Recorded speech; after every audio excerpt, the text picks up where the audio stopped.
Fast food తింటే ఆరోగ్యానికి మంచిది కాదని చాలా మందికి తెలుసు. అయితే ఫాస్ట్ ఫుడ్ని చిన్న చిన్న మార్పులతో ఆరోగ్యకరమైన ఆహారాన్ని తయారు చేసుకుని తింటే శరీరానికి పోషకాలు అందడమే కాకుండా ఫాస్ట్ ఫుడ్ తినాలన్న కోరిక కూడా మనకు పెరుగుతుందన్నమాట. అంతేకాకుండా చిన్న చిన్న మార్పులతో తింటే శరీరానికి సమతౌల్య ఆహారం కూడా అందుతుందన్నమాట. ఈ హెల్దీ ఫాస్ట్ ఫుడ్ను ఆరోగ్యకరంగా ఎలా మార్చుకొని తింటే బాగుంటుంది అనేది ఇప్పుడు మనం చూద్దాము. ఈ వీడియోలోకి వెళ్ళే ముందు నాదొక రిక్వెస్ట్ అండి. అదేంటంటే ఈ వీడియో కనుక మీకు నచ్చినట్లయితే ఇక్కడ క్రింద ఉన్న రెడ్ కలర్ సబ్స్క్రైబ్ బటన్ మీద అయితే ప్రెస్ చేయండి. ఇలా మీరు రెడ్ కలర్ సబ్స్క్రైబ్ బటన్ మీద ప్రెస్ చేయడం వల్ల నేను చేసిన ప్రతి ఇన్ఫర్మేషన్ వీడియో అనేది అందరికంటే ముందు అప్డేట్ రూపంలో మీ మొబైల్కి అయితే చేరిపోతుంది. ఇప్పుడు మనం వీడియోలోకి అయితే వెళ్ళిపోదాం. మనం పానీపూరి చూసుకున్నట్లయితే పానీపూరి అనేది బంగాళదుంపలు, ఉల్లిపాయలు, చిక్పీస్, కొత్తిమీర చట్నీ, పొల్లటి మరియు కారంగా ఉండే పుదీనా ఆకులు కలిపిన రుచిగల నీటిలో ముంచిన క్రిస్పీ పూరి అనమాట. అయితే ఇది మనం ఒకసారి తింటే కనుక స్వర్గంలో తేలినట్లయితే ఉంటుందన్నమాట. మనకు ఇది ఒక కాలంలోనే కాదు, సంవత్సరం మొత్తం ఇది మనకు అవైలబుల్ అయితే ఉంటుందన్నమాట. అయితే దీన్ని మనం పానీపూరిని ఈ విధంగా తినకోకుండా ఏ విధంగా తినాలనేది ఇప్పుడు మనం చూద్దాం. పానీపూరిని మనం 2 ప్లేట్లకు మించి అయితే తినకూడదు అనమాట. వీటికి ఉపయోగపడే నీరైతే శుభ్రంగా ఉందో లేదో అనేది మనం గమనించుకొని మనం పానీపూరి తిన్నట్లయితే మన ఆరోగ్యానికి మంచిగా ఉంటుందన్నమాట. మనకు సాఫ్ట్ డ్రింక్ ఉంది కదా, ఈ సాఫ్ట్ డ్రింక్ అనేది పోషకాలు అయితే ఎక్కువగా ఉండవు అనమాట. పైగా ఇవి మన శరీరంలోని కాల్షియంను పీల్చేస్తూ ఉంటాయి అనమాట. ఈ సాఫ్ట్ డ్రింక్ ఎంత తక్కువ తాగితే అంత మంచిదన్నమాట. అయితే సాఫ్ట్ డ్రింక్ తాగే బదులు మనం పళ్ళరసాలు తాగినట్లయితే మనకు శరీరానికి మంచిగా ఉంటుందన్నమాట. అలాగే రోజు పాలు తప్పనిసరిగా తీసుకుంటే మన శరీరానికి ఆరోగ్యకరంగా ఉంటుంది. మనకు బర్గర్ చూసుకున్నట్లయితే మనకు బర్గర్ లోపల ఉండే టిక్కాలో నూనె ఎక్కువగా ఉంటుందన్నమాట. పోషకాలు అయితే తక్కువగా ఉంటాయి. అందుకని ఈ టిక్కా స్థానంలో బేక్ చేసిన ఆకుకూరలు లేదా పెసలు వంటి గింజలతో కలిపి చేసిన పదార్థాలని పెట్టి తింటే బర్గర్ ఎంతో రుచికరంగా ఉంటుందన్నమాట. అంతేకాకుండా పోషక పదార్థాలు కూడా మనకు పుష్కలంగా అందుతాయి అనమాట. ఇప్పుడు గోబీ మంచూరియా అనమాట. అయితే ఈ గోబీ మంచూరియా అనేది భారతీయ చైనీస్ వంటకం అనమాట. స్పైసీగా తీపి పుల్లని ఉమామి సాస్తో వేయించి కాలీఫ్లవర్ని ముక్కలుగా కోసి దీన్ని అయితే తయారు చేయడం జరుగుతుంది అనమాట. అయితే దీన్ని 2 రకాలుగా మనం తయారు చేయడం జరుగుతుంది. అది ఎలాగంటే ఒకటి వచ్చేసేసి డ్రై గోబీ మంచూరియా, రెండోది వచ్చేసేసి గోబీ మంచూరియా విత్ గ్రేవీ అనమాట. ఈ విధంగా తయారు చేసుకొని తినడం జరుగుతుంది. అయితే దీన్ని మనం ఏ విధంగా తింటే ఆరోగ్యానికి మంచిది అనేది ఇప్పుడు మనం చూద్దాము. గోబీ మంచూరియా దీంతో పాటు చిరుధాన్యాల సాలడ్, మజ్జిగ లేదా జ్యూస్ను తాగితే శరీరానికి ఎంతో మంచిదన్నమాట. మనం గోబీ మంచూరియాను ఈ విధంగా తినవచ్చు. మనకు నూడిల్స్ చూసుకున్నట్లయితే నూడిల్స్ అంటే ఇష్టపడిన వారు ఎవరు ఉండరు అనమాట. అయితే మనం నూడిల్స్ని ఏ విధంగా తింటే మంచిదంటే నూడిల్స్తో పాటు మనం ఉడకబెట్టిన గుడ్డు లేదా చికెన్ లేదా చిరుధాన్యాల ఫుడ్ని కలిపి తింటే చాలా మంచిదన్నమాట. అలాగే మనం ఫ్రైడ్ రైస్ కూడా చాలా మంది అయితే ఇష్టపడుతూ ఉంటారు అనమాట. ఫ్రైడ్ రైస్ను కూడా మనం ఇలాగే గుడ్డు లేదా చికెన్ లేదా చిరుధాన్యాల ఫుడ్ని కలిపి తిన్నట్లయితే మనకు నూడిల్స్ అనేది చాలా టేస్టీగా ఉంటుంది. అంతేకాకుండా మనకు ఆరోగ్యానికి కూడా ఎటువంటి హానికరం చేయదనమాట. ఇక బిర్యానీ విషయం చూసుకున్నట్లయితే బిర్యానీ అంటే ఇష్టపడిన వాళ్ళంటూ ఎవరు ఉండరు అనమాట. ప్రతి ఒక్కరు ఈ ప్రపంచంలో బిర్యానీని ఇష్టపడుతూ ఉంటారనమాట. మనం బిర్యానీ తరచూ తినుకోకుండా ఉండడం మంచిది. మనం ఈ బిర్యానీని తినేటప్పుడు కూడా ఫుల్గా తినుకోకుండా సగం ప్లేట్లు మాత్రమే తింటే మంచిదనమాట. బిర్యానీకి రైతా, నిమ్మరసం కలిపి జోడించి తింటే ఇంకా మంచిదనమాట. ఇది మనకు ఆరోగ్యానికి హానికరం చేయకోకుండా మన ఆరోగ్యాన్ని హెల్తీగా ఉంచడానికి అయితే అవకాశం అయితే ఉంది. బిర్యానీ అయితే ఈ విధంగా తింటే మంచిదనమాట. నెక్స్ట్ చూసుకున్నట్లయితే చికెన్ మంచూరియా అనమాట. చికెన్ మంచూరియా ఎలా తయారు చేస్తారనేది ఇప్పుడు మనం చూద్దాము. చికెన్ మంచూరియా అనేది క్లాసిక్ ఇండో చైనీస్ వంటకం అనమాట. ఇది భారతీయులందరూ చాలా ఇష్టపడుతూ ఉంటారు. అలాగే సోయా సాస్ మిశ్రమంలో పూత పూసిన చికెన్ ముక్కలను మరియు స్పటమైన్ పాన్లో వేయించి రుచిగా ఉండే సోయా సాస్ని ఈ గ్రేవీకి కలిపి ఇది తయారు చేయడం జరుగుతుంది అనమాట. అయితే దీనివల్ల ఆరోగ్యానికి హానికరమైన అయితే చెప్పవచ్చు. అయితే మనం దీన్ని ఏ విధంగా తయారు చేసుకుంటే మంచిదనేది ఇప్పుడు మనం చూద్దాము. చికెన్ మంచూరియాతో పాటు వెజ్ సాలాడ్, మజ్జిగను తీసుకుంటే మన ఆరోగ్యానికి చాలా మంచిదన్నమాట. ఇక మనం పిజ్జా చూసుకున్నట్లయితే పిజ్జా అనేది చాలా మంది అయితే ఎక్కువగా ఇష్టపడుతూ ఉంటారు. పల్లెటూళ్ళలో అయితే తక్కువ, కానీ సిటీలోనైతే అయితే ఎక్కువ మంది అయితే పిజ్జాని అయితే ఇష్టపడుతూ ఉంటారు అనమాట. అయితే ఈ పిజ్జాని మనం ఎలా తింటే మంచిది అనేది ఇప్పుడు మనం చూద్దాము.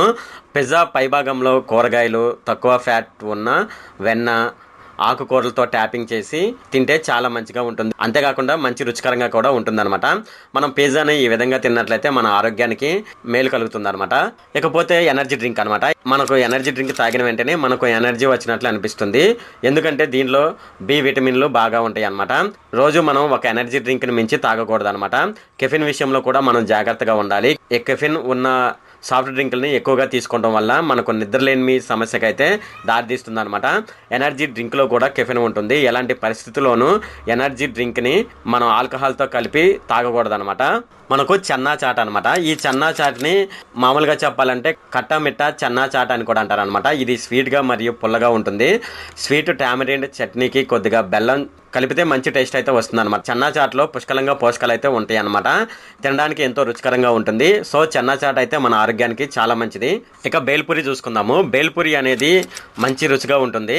అంతేకాకుండా ఇది ఎలా తయారు చేయడం జరుగుతుందని క్రంచీ సేవు, క్రిస్పీ ముర్మరా మరియు చిన్న ముక్కలుగా ఉల్లిపాయలను అయితే కోయడం జరుగుతుంది. అన్నిటిని కలిపి కట్ట మిత చట్నీ కలిపి కొన్ని మసాలా దినుసులతో కలిపి ఈ డిష్ని అయితే తయారు చేయడం జరుగుతుంది అనమాట. మనం ఈ డిష్ని తాజాగా ఉన్నప్పుడు తింటే మంచిగా ఉంటుందన్నమాట.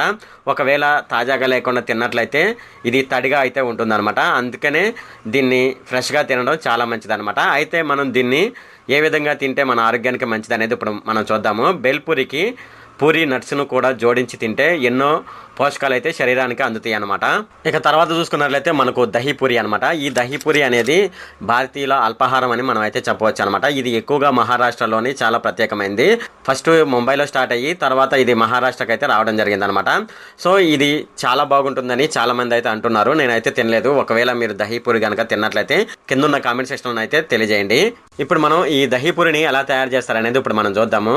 రుచి కోసం మెత్తని బంగాళదుంపలను లేదా చిక్పీస్తో నింపబడి పెరుగుని బాగా చూర్ణం చేసి దాని మీద అయితే పోస్తారనమాట. అలాగే చూర్ణం చేసిన సేవ్, ముంగు దాల్ పప్పు, అలాగే దానిమ్మ, సన్నగా తరిమిన కొత్తిమీర ఆకులతో దీన్ని సప్లై చేయడం జరుగుతుంది అనమాట. అయితే ఈ దహీపూరిని మనం ఏ విధంగా తింటే మన ఆరోగ్యానికి మంచిది అనేది ఇప్పుడు మనం చూద్దాము.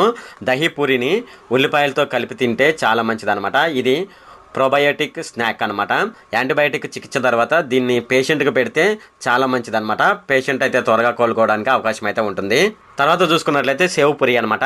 ఇక్కడ సేవ్ అంటే మనకు పప్పు పిండి నూడిల్స్ అనే అర్థం అనమాట. దీన్ని ఎలా తయారు చేయడం జరుగుతుందంటే బంగాళదుంపలు, ఉల్లిపాయలు, టమోటాలు, 3 రకాల చట్నీలు, అలాగే పప్పు పిండి నూడిల్స్, కొత్తిమీరతో కరకరలాడే ప్లాట్ పూరితో తయారు చేయబడిన ప్రసిద్ధ ముంబై వంటకం అనమాట. ఇది ఎక్కువగా ముంబైలోనైతే తయారు చేయడం జరుగుతుంది. అయితే దీన్ని మనం ఏ విధంగా తింటే మంచిది అనేది ఇప్పుడు మనం చూద్దాము. సేవ్ పూరిలో సేవ్ పూరి మరియు సేవ్ ఈ రెండింటిని నూనెలో బాగా వేగిస్తారనమాట. అలా కాకుండా వీటిని తక్కువగా ఫ్రై చేసి అందులో కూరగాయలు, నట్స్ వేసుకొని తింటే మన ఆరోగ్యానికి చాలా మంచిది అనమాట. పావు బాజీ ఇందులో కొవ్వు అయితే ఎక్కువగా ఉంటుంది. అందుకే దీన్ని సగం మాత్రమే తినాలి. ఇంకా తినాలనిపిస్తే పచ్చి కూరగాయలు లేదా పళ్ళను కలిపి తిన్నట్లయితే ఆరోగ్యానికి చాలా మంచిగా ఉంటుందన్నమాట. ఇప్పుడు మనం ఇడ్లీ చూసుకున్నట్లయితే ఇడ్లీలో సాంబారు లేదా చట్నీతో మనం మితంగా తిన్నట్లయితే మన ఆరోగ్యానికి చాలా మంచిగా ఉంటుందన్నమాట. గ్రీన్ వడ చట్నీతో వడలను మితంగా తింటే మనకు చాలా మంచిగా ఉంటుందన్నమాట. మనకు గ్రీన్ వడ అయితే ఈ విధంగా తింటే మంచిదన్నమాట. ఇకపోతే పూరి అనమాట. మనం పూరిని ఏ విధంగా తింటే మంచిది అనేది ఇప్పుడు మనం చూద్దాం. పూరిని ఆకుకూరలతో వండిన పప్పుతో పూరిని తింటే మనకు ఆరోగ్యంగా ఉంటుందన్నమాట. తర్వాత చూసుకున్నట్లయితే పఫ్ అనమాట. ఈ పఫ్ అనేది మనకి ఎక్కువగా బేకరీలోనైతే దొరుకుతుంది అనమాట. అయితే దీంట్లో ఎక్కువ క్యాలరీలు ఉంటాయని చాలా మంది అయితే చెప్తున్నారు అనమాట. మనం ఈ పఫ్ అనేది తింటే 2 సార్లు మనం భోజనం చేసిన దానితో సమానమని చాలా మంది అయితే చెప్తూ ఉంటారు అనమాట. అయితే పఫ్ని మనం తినాలనుకుంటే దాంతో పాటు మజ్జిగను కలిపి తీసుకుంటే చాలా మంచిది అనమాట. ఇక సమోసా అనమాట. సమోసా అనేది పఫ్తో పోలిస్తే సమోసాలో క్యాలరీలు అయితే తక్కువగా ఉంటాయి అనమాట. అయితే సమోసాతో పాటు వెజ్ సలాడ్, మజ్జిగ తీసుకుంటే ఆ పూట భోజనం చేయవలసిన అవసరం లేదనమాట.